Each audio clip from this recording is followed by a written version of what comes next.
সব ইবাদত হতে উত্তম হলো নামাজ, সব দৌলত হতে উত্তম হলো নামাজ। আলহামদুলিল্লাহি রাব্বিল আলামিন ওয়াসসালাতু ওয়াসসালামু আলা সাইয়্যিদিল মুরসালিন, আম্মা বা'দ, ফাআউযু বিল্লাহি মিনাশ শাইতানির রাজীম। বিসমিল্লাহির রহমানির রহিম। আসসালাতু ওয়াসসালামু আলাইকা ইয়া রাসূলুল্লাহ ওয়া আলা আলিকা ওয়া আসহাবিকা ইয়া হাবিবাল্লাহ। আসসালাতু ওয়াসসালামু আলাইকা ইয়া নবিয়াল্লাহ ওয়া আলা আলিকা ওয়া আসহাবিকা ইয়া নূরাল্লাহ। মাদানী চ্যানেলের দর্শকবৃন্দ, পবিত্র মাহে রমজানের বরকতময় সময়ে মাদানী চ্যানেল নিয়ে এসেছে একটি গুরুত্বপূর্ণ অনুষ্ঠান, যার নাম হচ্ছে আসুন নামাজ শিখি।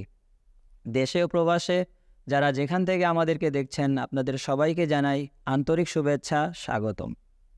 এ অনুষ্ঠানে কি হবে, আশা করি অনুষ্ঠানের নাম দ্বারাই আপনারা বুঝতে পেরেছেন। এ অনুষ্ঠানে ইসলামের দ্বিতীয় স্তম্ভ নামাজ সম্পর্কে আমরা শোনার সৌভাগ্য অর্জন করব ইনশাআল্লাহুল করিম। আসুন প্রথমেই নবী করিম সাল্লাল্লাহু তাআলা আলাইহি ওয়া আলিহি ওয়াসাল্লামের ওপর দুরূদ ও সালাম পাঠ করার ঈমান উদ্দীপক ঘটনা শুনে নেই। শাজলিয়া তরিকার আউজিং বুজুর্গ হজরতে সৈয়দনা আবুল হাসান শাজলি রাহমাতুল্লাহি তাআলা আলাইহ একবার এক সফরে জঙ্গল দিয়ে অতিক্রম করছিলেন। হঠাৎ চলতে চলতে রাত হয়ে গেল, তো তিনি রাহমাতুল্লাহি তাআলা আলাইহ জঙ্গলে একটি জায়গায় অবস্থান করলেন। হঠাৎ তার চারিদিকে হিংস্র প্রাণীরা আক্রমণ করার জন্য প্রস্তুত হলো। তিনি রাহমাতুল্লাহি তাআলা আলাইহ খুবই পেরেশান হলেন, আর তার মৃত্যু ছাড়া আর কোনো কিছু দেখা যাচ্ছিল না। তিনি বলেন যে শেষ সময় আমাকে প্রিয় নবী রসুল আরবি হজরত মুহাম্মদ মুস্তাফা সাল্লাল্লাহু তাআলা আলাইহি ওয়া আলিহি ওয়াসাল্লামের একটি হাদিস মনে পড়ে গেল। সেই হাদিসটি কি? নবী করিম সাল্লাল্লাহু আলাইহি ওয়াসাল্লাম বলেন, মান সাল্লা আলাইয়া ওয়াহিদা সাল্লাল্লাহু আলাইহি আশরা। যে ব্যক্তি আমার উপর একবার দুরূদ শরীফ পাঠ করবে, আল্লাহ রাব্বুল আলামিন তার উপর 10টি রহমত নাজিল করবেন। তা আমি মনে করলাম, যার উপর মহান আল্লাহ তাবারক ওয়া তাআলার একটি রহমত অবতীর্ণ হয়, তার দুনিয়া ও আখিরাতের পেরেশানি দূর হয়ে যায়, তার কষ্ট দূর হয়ে যায়। সুতরাং আমি সে সময় আখরি নবী মুহাম্মদ আরবি সাল্লাল্লাহু তাআলা আলাইহি ওয়া আলিহি ওয়াসাল্লামের উপর দুরূদ ও সালাম পাঠ করতে মগ্ন হয়ে গেলাম। আলহামদুলিল্লাহ আজ্জা ওয়াজাল, দুরূদ শরীফ পাঠ করার বরকতে আল্লাহ তাবারক ওয়া তাআলার দয়ায় এক এক করে হিংস্র প্রাণী আমার কাছ থেকে চলে গেল এবং আমি সহি সালামতে সেই জঙ্গল থেকে ফিরে আসলাম। সুবহানাল্লাহ। কবি কত সুন্দর বলেছেন, দুখোं ने तुमको जो घेरा है तो दुरूद पढ़ो, जो हाजिरी की तमन्ना है तो दुरूद पढ़ो। যদি তোমাকে কোনো কষ্ট পেরেশানি, তোমার যদি কোনো কষ্ট রয়েছে, পেরেশানি রয়েছে, ওই সময় তুমি প্রিয় নবী সাল্লাল্লাহু আলাইহি ওয়াসাল্লামের উপর দুরূদ পড়ো। এই দুরূদে পাক পড়ার বরকতে তোমার পেরেশানি দূর হয়ে যাবে। আর যে আশিকানে আউলিয়া, যে আশিকানে রসুল নবী করিম সাল্লাল্লাহু আলাইহি ওয়াসাল্লামের দরবারে যাওয়ার আকাঙ্ক্ষী, আশা প্রার্থী, তার উচিত বেশি পরিমাণে দুরূদে পাক পাঠ করা। কেননা जो हाजिरी की तमन्ना है तो दुरूद पढ़ो। दुरूदে পাক পাঠ করলে নবী করিম সাল্লাল্লাহু আলাইহি ওয়াসাল্লামের দরবারে উপস্থিত হওয়ার সৌভাগ্য অর্জন হয়। আল্লাহ তাবারক ওয়া তাআলা আমাদের সবাইকে বেশি পরিমাণে নবী করিম সাল্লাল্লাহু আলাইহি ওয়াসাল্লামের উপর দুরূদ ও সালাম পাঠ করার তৌফিক দান করুক, আমিন। আসুন আমরা সকলে একবার মোহাব্বত সহকারে দুরূদে পাক পড়ে নেই। সাল্লু আলাল হাবিব সাল্লাল্লাহু তাআলা আলা মুহাম্মদ সাল্লাল্লাহু আলাইহি ওয়াসাল্লাম। মাদানী চ্যানেলের দর্শকবৃন্দ, পবিত্র মাহে রমজান আলহামদুলিল্লাহ আমরা পেয়েছি। আর মাহে রমজানের ফজিলত, মাহে রমজানের বরকত, মাহে রমজান কেমন মাস, দয়ালু আল্লাহ পাকের কোটি কোটি অনুগ্রহ যে তিনি আমাদেরকে রমজানের মতো মহান নেয়ামত দ্বারা ধন্য করেছেন। রমজান মাসের ফজিলত সম্পর্কে কি বলবো, এর প্রতিটি মুহূর্ত রহমতে পরিপূর্ণ। রমজানুল মুবারকে প্রত্যেক নেকির সওয়াব 70 গুণ বৃদ্ধি করা হয়। নফলের সওয়াব ফরজের সমান, ফরজের সওয়াব 70 গুণ বৃদ্ধি করে দেয়া হয়। আরশ বহনকারী ফেরেশতারা রোজাদারের দোয়ায় আমিন বলেন। আর প্রিয় নবী সাল্লাল্লাহু আলাইহি ওয়াসাল্লামের বাণী অনুযায়ী রমজানে রোজাদারের জন্য মাছেরা ইফতারের আগ মুহূর্ত পর্যন্ত মাগফিরাতের দোয়া করতে থাকে। সুবহানাল্লাহ। তো মাদানী চ্যানেলের দর্শকবৃন্দ, মাহে রমজান আলহামদুলিল্লাহ রাব্বিল আলামিন আমাদের মাঝে বিদ্যমান। তো এই মাসের আমাদের কদর করা উচিত। রমজান মাসের মহিমা, তার মর্যাদা এত বেশি যে মহান আল্লাহ রাব্বুল আলামিন রমজান মাসের নাম পবিত্র কোরআনুল করিমে নিয়েছেন। এছাড়া অন্য কোনো মাসের নাম পবিত্র কোরআনে পাকে আসেনি। তো এর থেকে বোঝা যায় এর মর্যাদা কত বেশি। মহান আল্লাহ রাব্বুল আলামিন পবিত্র কালামুল্লাহ শরীফে ইরশাদ করেন, বিসমিল্লাহির রহমানির রহিম, শাহরু রমাদানাল্লাযী উনজিলা ফীহিল কোরআন। অর্থাৎ রমজান মাস হচ্ছে সেই মাস যাতে আল্লাহ রাব্বুল আলামিন পবিত্র কোরআন অবতীর্ণ করেছেন। সুবহানাল্লাহ। কোরআনে করিম অবতরণের প্রারম্ভ রমজানে হয়েছে। সম্পূর্ণ কোরআনে করিম রমজানুল মুবারকের শবে কদরে লৌহে মাহফুজ থেকে প্রথম আসমানের প্রতি অবতরণ করা এবং বাইতুল ইজ্জত অর্থাৎ সম্মানিত গৃহের মধ্যে থাকে। এটি হচ্ছে আসমানের একটি বিশেষ স্থান। এখান থেকে সময়ে সময়ে হিকমতের চাহিদা অনুসারে মহান আল্লাহ তাবারক ওয়া তাআলার ইচ্ছা অনুযায়ী যতটুকু চান জিবরাইল আমিন আলাইহিস সালাতু ওয়াস সালাম নিয়ে আসতে থাকেন। এই অবতরণ দীর্ঘ 23 বছর কালে পরিপূর্ণ হয়। সুবহানাল্লাহ। মাদানী চ্যানেলের দর্শকবৃন্দ, মাহে রমজান আমাদের মাঝে বিদ্যমান। তো আসুন আমরা মাহে রমজানের প্রস্তুতি নিয়ে নিই। সাল্লু আলাল হাবিব সাল্লাল্লাহু তাআলা আলা মুহাম্মদ। জঙ্গলে এক হরিণ পিপাসায় কাতর হয়ে এক পুকুরে পানি পান করার জন্য আসে। পানি পান করার সময় সে যখন পানিতে তার সৌন্দর্যপূর্ণ শিংটিকে দেখল, তখন নিজেকে খুবই গর্বিত মনে করল। কিন্তু তার দৃষ্টি যখন তার পাতলা ও শুকনা পায়ের উপর পড়ল, তখন তার গর্বটা নিঃশেষ হয়ে যায়। আর সে আফসোস করতে লাগলো যে তার পাও যদি সুন্দর থাকতো তাহলে কতই না ভালো হতো। হঠাৎ সে কুকুরদের ঘেউ ঘেউ করার আওয়াজ শুনতে পেল। সে ভয়ে পালানো শুরু করলো আর কুকুররাও তার পিছু নিল। সে এত দ্রুত দৌড়াচ্ছিল যে হঠাৎ তার দুটি শিং একটি গাছের শাখায় গিয়ে আটকে যায়। বারংবার চেষ্টা করার পরেও সে ওই গাছ থেকে তার শিংটি বের করতে পারে না। পরিশেষে কুকুর এসে তাকে ঘিরে ফেলে এবং সে তার প্রাণকে বাঁচাতে অক্ষম হয়। প্রিয় ইসলামী ভাইরা ও মাদানী চ্যানেলের দর্শকবৃন্দ, এই ঘটনা থেকে আমরা দুটি জিনিস শিখতে পাই। প্রথম কি, প্রত্যেক চমকানো জিনিস স্বর্ণ হয় না। All that glitters is not gold. Number 2, দ্বিতীয়ত, এ যে মহান আল্লাহ তাআলা দুনিয়ার প্রতিটি জিনিসকে অযথা সৃষ্টি করেন নি। আল্লাহ তাআলা প্রত্যেক মখলুককে সৃষ্টি করেছেন তার হিকমতের দ্বারা এবং তার পিছনে অসংখ্য হিকমত নিহিত। সুতরাং মানুষ যে কি না হচ্ছে আশরাফুল মখলুকাত, তো একে আল্লাহ তাআলা অযথা কিভাবে সৃষ্টি করতে পারেন? মানুষকে সৃষ্টি করার উদ্দেশ্য আছে। আল্লাহ তাবারক ওয়া তাআলা পবিত্র কুরআনুল কারীমে ইরশাদ করেছেন, আফা হাসিবতুম আন্নামা খালাকনাকুম আবাসা ওয়া আন্নাকুম ইলাইনা লা তুরজাউন।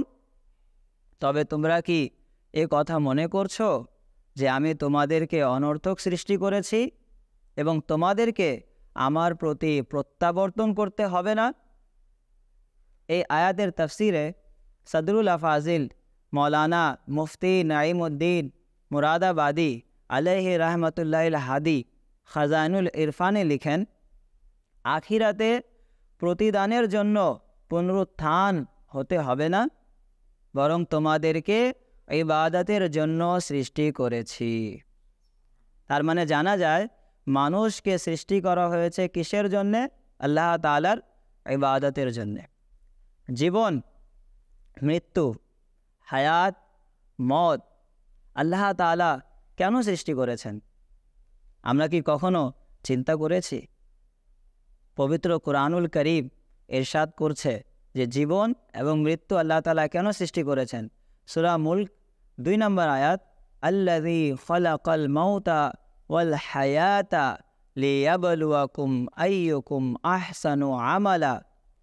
সুতরাং যিনি মৃত্যু ও জীবন সৃষ্টি করেছেন যাতে তোমাদের পরীক্ষা হয়ে যায় তোমাদের মধ্যে কার কর্ম অধিক উত্তম।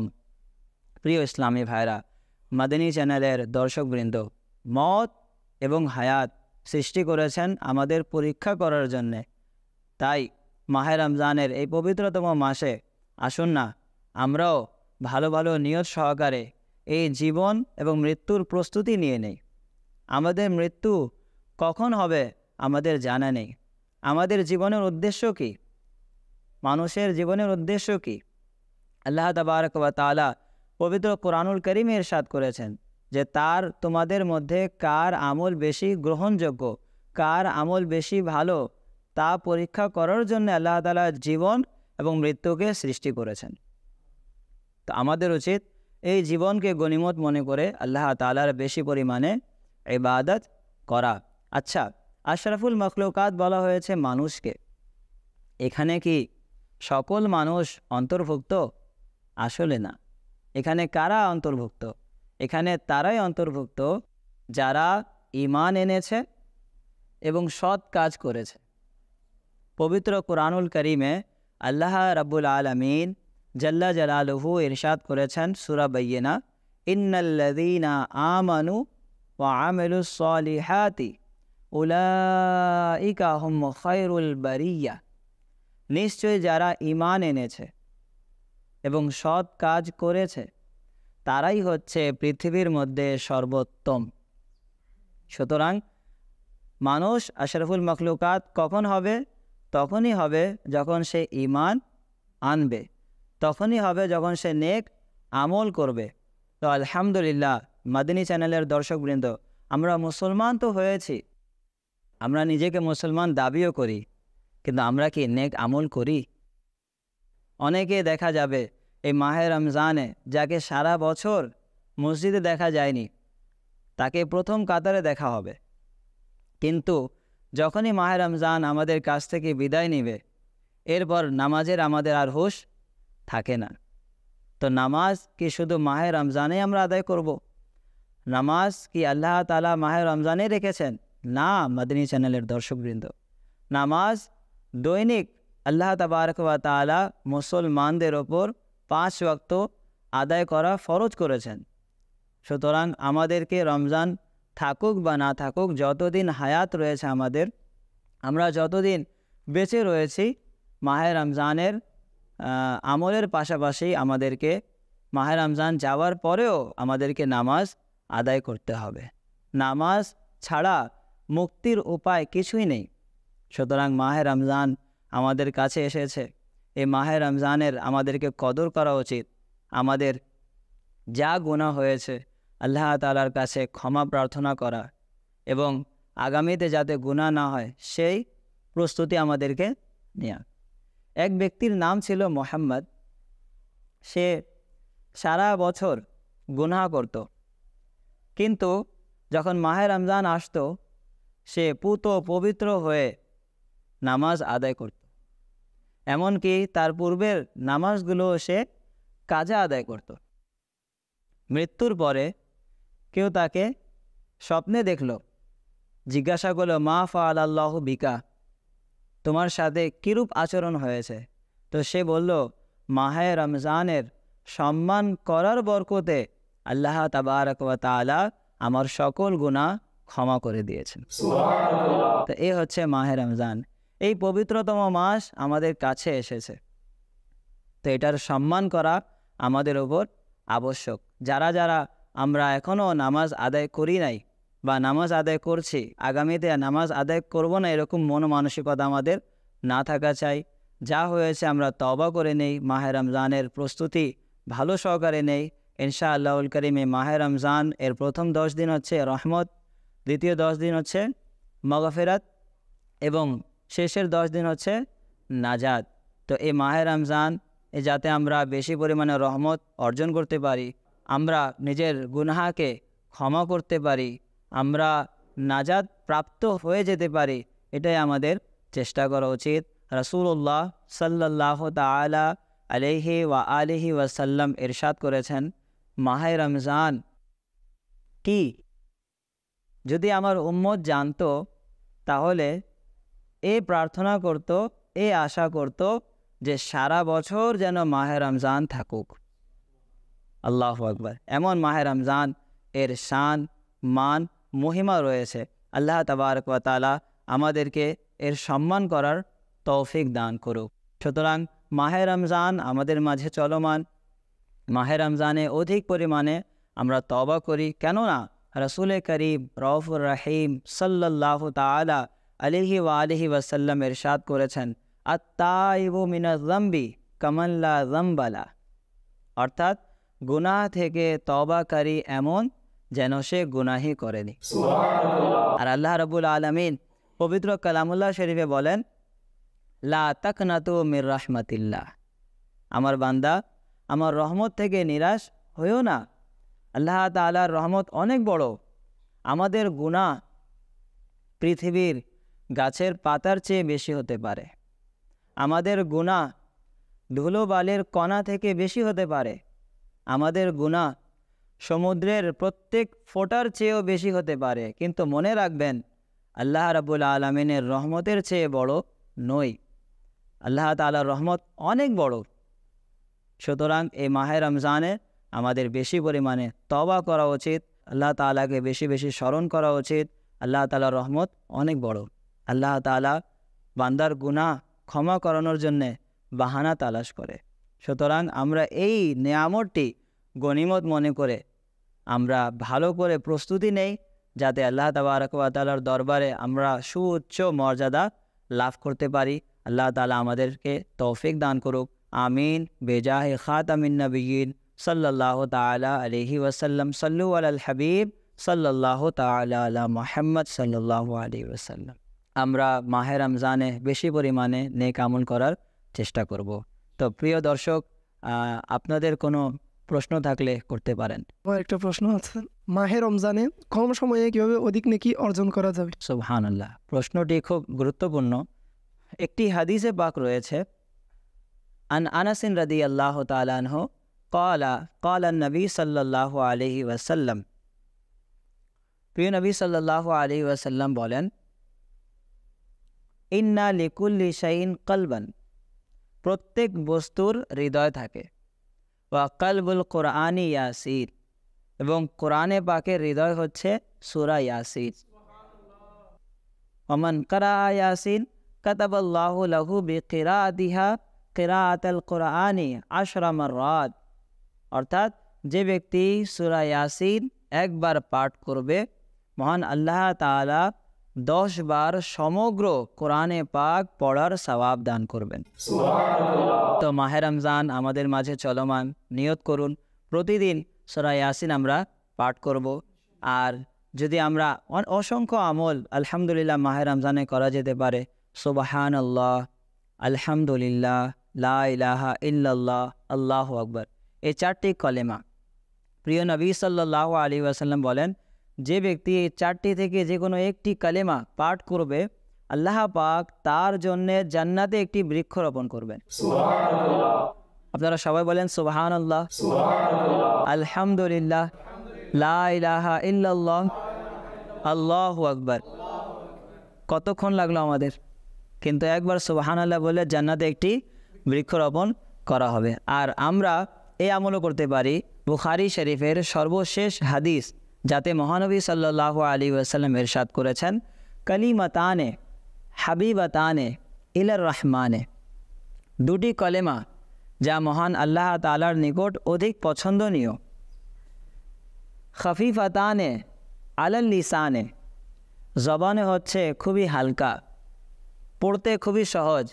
সাকিলাতানে ফিল মিজানে, মিজানের পাল্লায় অধিক ভারী।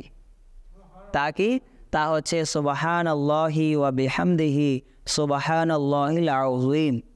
এই কালেমা যদি কেউ পড়ে তাহলে এই কালেমা এমন একটি কালেমা যা এই দুটি কালেমা এমন দুটি কালেমা যা আল্লাহ তাআলার নিকট অধিক পছন্দনীয়। জবানে পড়তে খুবই হালকা এবং মিজানের পাল্লায় অধিক ভারী। তা আমরা এই আমলও করতে পারি। আর সূরাতুল ইখলাস শরীফ কিতাবে আসছে, যদি কোনো ব্যক্তি 3 বার সূরা ইখলাস পাঠ করে আল্লাহ পাক তাকে পরিপূর্ণ কোরআনে পাক খতম করার সওয়াব দান করে। তো এগুলো আমল আমরা যদি করি তাহলে আশাবাদী কম সময় আমরা অধিক নেকি অর্জন করতে সফল কাম হব। আল্লাহ তাবারক ওয়া তাআলা আমাদেরকে আমল করার তৌফিক দান করুক। আমিন। বেজাহি খাতামিন নবিয়্যিন সাল্লাল্লাহু আলাইহি ওয়াসাল্লাম। সাল্লু আলাল হাবিব সাল্লাল্লাহু তাআলা আলাইহি। সব ইবাদত হতে উত্তম হলো নামাজ, সব দৌলত হতে উত্তম হলো নামাজ।